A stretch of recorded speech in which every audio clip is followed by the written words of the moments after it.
Namaste everyone, welcome to YCB Level 1 200 hours yoga teachers training with Ayushman Yoga. My name is Nidhi and I'm going to be your companion in this journey. Let's begin. Okay, so today's topic is yogic management of stress. So first let's understand what stress is, right? So stress is body's natural reaction to a challenge or a demand. The primary function of the stress is to prepare the body to either resist or fight or flight response. Now, let's understand stress in normal corporate environment, right? In a very practical term. So, let's say there are deadlines which one is unable to fulfill, and the pressure of the manager or the team members is giving rise to the stress in one's mind to finish the task. Right? Now the person has two options. Either take the pressure, prepare yourself and finish the task within the deadline, or else say no and get rid of the worry. Let's say the individual is not doing either.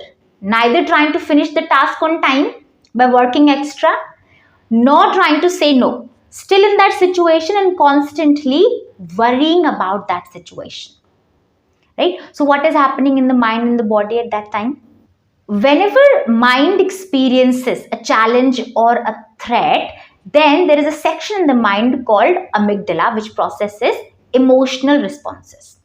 This section, amygdala, sends a distress signal to another section in the brain called hypothalamus.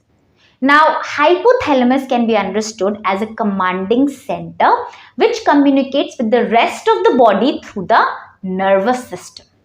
So hypothalamus receives the distress signal that body is under threat, right? That there is a challenging situation, and hypothalamus then sends the signal to the body. So body then gets start to prepare. So what happens?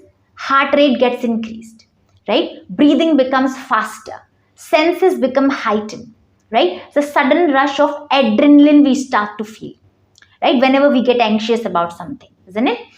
And then a hormone called cortisol gets released, right? This hormone restores the energy which body thinks is going to be used in responding to the threat, right? So all of this is happening in the body while we are constantly worrying about a situation, or when mind is thinking that body is under threat. Now, if one remains in this situation for a long term, mind is consciously thinking that the threat is not gone, right? That the situation which has given rise to the threat is not gone yet. Then all of the mentioned trigger are still there. Heart rate is still high. Breathing is still shallow, right? Cortisol level is still high. Did not get a chance to get released. So this accumulation, this constant state of fight and flight response is something which is problematic. This constant state of worrying is referred as distress, right?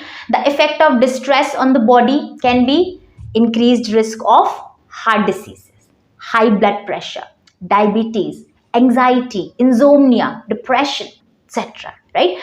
If distress stays in the body for the longer time, then it can even impair the entire nervous system. Right? So do we understand that stress itself is not a bad thing, right? Stress actually prepares the body to face the situation. The problem is when the fight and flight response is not getting to calm down.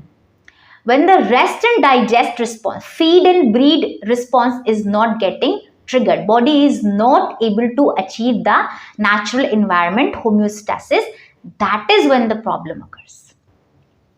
Right? So the nature of stress can be divided into two: eustress and distress. Eustress is something which can be triggered by a joyful event, a positive impulse as well, such as receiving a promotion, having a baby, getting married, proposing to somebody.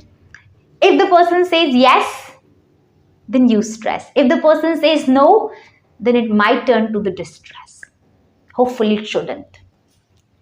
Okay, jokes apart. Distress. Distress is related to the negative impulses, right?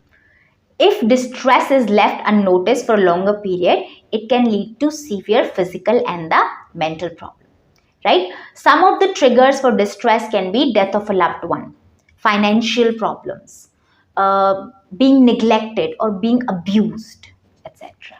Now, stress can be categorized as acute stress, episodic acute stress, and chronic stress, right? So clear about the stress? Perfect. Now, how the yogic practices can be helpful in stress management, right? So now, because you have studied a lot of yogic system, you have studied Hatha Yoga, Patanjali Yoga Sutra, etc. So I'm sure you can relate to the practices which can be very beneficial in stress management, right? So first thing, a physical activity has to be introduced. So yogasana practice is a must. And I'm telling you this with experience that people who experience stress, they start to feel the stiffness in the upper back and the shoulders. So yogasana practice, Surya Namaskar practice will be very beneficial in keeping the body healthy.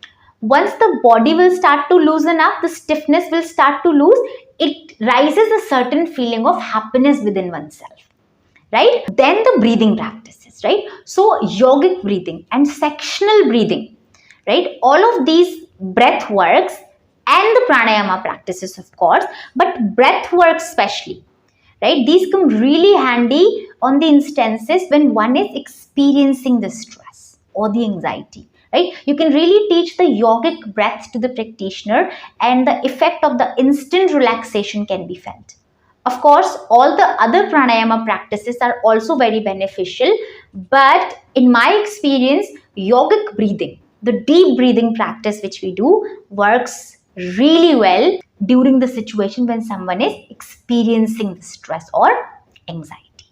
Right? Then several practices suggested in Patanjali Yoga Sutra, right? Such as Pratipaksha Bhavana, thinking of the opposite, right? So we know that in Patanjali Yoga Sutra, so many techniques have been explained to control the fluctuation in mind, to achieve a mentally strong state.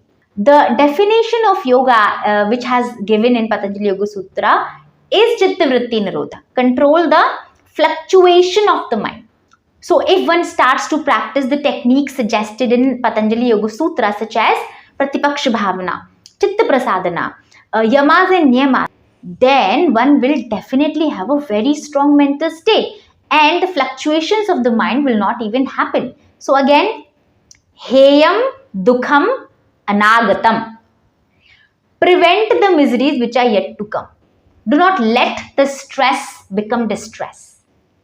Right? So yogic practices can work in the prevention of the stress as well as in the management of the stress.